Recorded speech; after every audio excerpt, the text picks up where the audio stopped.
It's Wednesday, September the 25th. Lake level's 916 and about 3/4. About the same as it was last week, about the same as it's been for the last 3 or 4 weeks. Water temperature starting to cool down a little bit. It was probably 77 degrees this morning, and it's getting up to about 79 degrees. Most part, fishing's pretty tough. A little bit of shallow bite, we had going the last couple of weeks with some fish being caught shallow on top water and around the bushes. That seems like it's kind of ended for me. Most of the fish I'm catching is pretty much on a football jig. Now, there's some guys catching them the same way that I am, but they're catching them on tubes.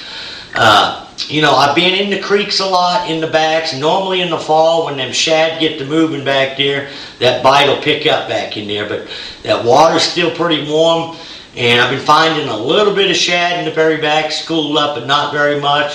And we're not having that much success back there, whether it's in the river arms or off some of the main lake in the backs of the creeks and the feeder creeks. Like I say, if we're catching a few spinnerbait and crankbait fish, but most of them are small. A lot of the fish that I'm catching is on the football jig is on main lake, secondary points. Seems like it's predominantly more smallmouths than anything, with an occasional largemouth and a few Kentuckies. Now, I have found some Kentuckies out there in real deep water, like from 38 to 45 feet, and I've been catching them on a 3/4 ounce and a 1 ounce football jig. Most of those fish are on main lake points, on channel swing points. I'm just taking them long flat points and working them out to where they roll off, to where that bigger broken rock and some trees are. But that hasn't been real consistent. Like I said, I pretty much said the same thing last week. The most consistent thing has been that bite anywhere from 5 foot to 20 foot. They seem to be up earlier in the morning. Then after about 9 o'clock, you really got to start working for them. And you'll catch several keepers, but there's not a whole lot of size, not a whole lot of weight to the fish, and not a lot of keepers. We're catching more shorts than we are keepers. But most of them, and even the ones out deep, like I said, I've been catching on a 3/4 ounce and 1 ounce. The ones shallower, I've been catching on a 1/2 ounce and a 5/8 ounce football jig, and I've been using a pig sticker. The green pumpkin purple is working for me, the PBJ, and also, it's like, I think they call it a triple X. It looks like a watermelon candy skirt. I've been using a Zoom speed craw for a trailer. You can also use a twin tail grub or a paca craw. And also I've been getting a little bit of a dock bite. A couple weeks ago I said that, them fish, we were catching some on a jig in the deeper stalls, hardly none shallow unless they were behind the docks. Well, now I'm starting to find a few fish in that 8 to 15 foot range, and those I'm catching on a 3/8 ounce Snowden jig, and a lot of the same colors that I'm throwing on a football jig. This one here is a brown with a little bit of orange, and I've got a paca chunk for a trailer, or paca craw. This one here is just a straight green pumpkin with a green pumpkin critter craw. Now, these fish have been, way back in the stalls, and like, I can't emphasize enough that you got to get way back in there, over the lifts, under the boats. They seem to be tucked way back up underneath there back in the shade. And we're catching some on them deeper docks where normally we would spoon. We're catching them on a 5/8 ounce jig. We're just pitching the jig in the stall, letting it free fall, and you want to, pay real close attention to your line.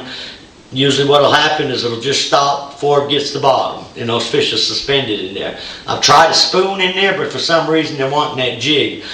But, the majority of the fish that we're catching, almost all of them got crawdads hanging out of their mouth. So they seem to be predominantly feeding on crawdads. I think that's why a lot of the spinnerbaits and crankbaits and things like that aren't working. The fish are, more feeding on crawdads than they are shad, because I don't think the shad are up in the areas where a lot of the fish are just yet. I think a lot of the shad is still out in the middle of the creeks. And, I'm throwing that football jig on 12 to 15 pound line on a bait caster. If I'm throwing it on a spinning rod, I'm usually throwing a 3/8 ounce, and I'm throwing it on 8 pound line. This particular one, I've got 12 pound braid with about an 8 foot long fluorocarbon leader.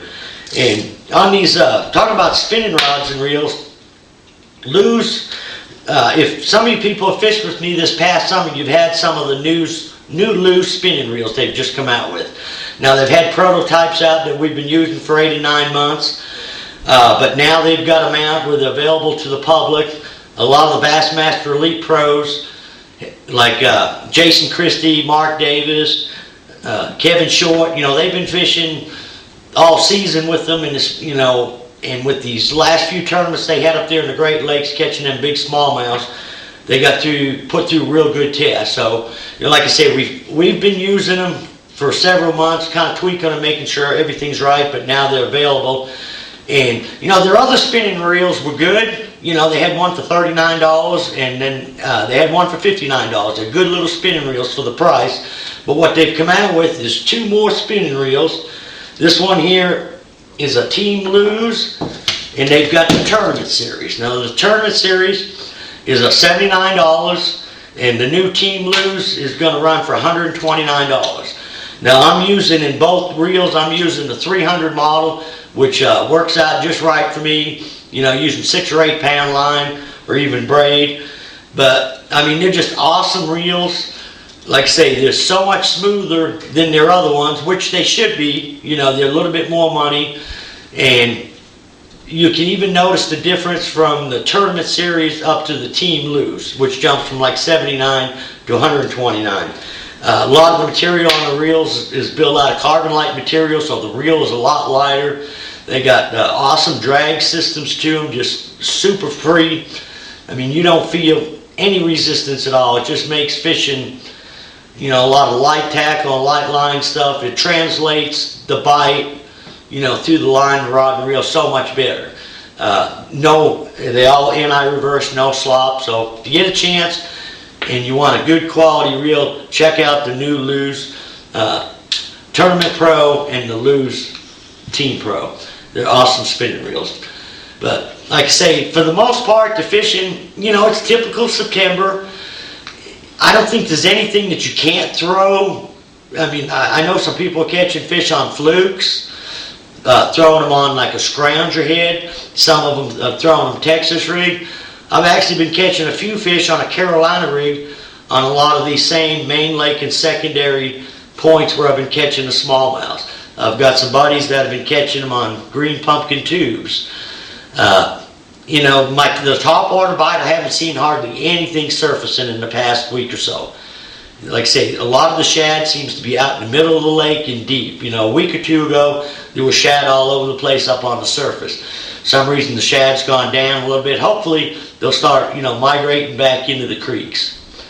So, until next week, good luck, good fishing.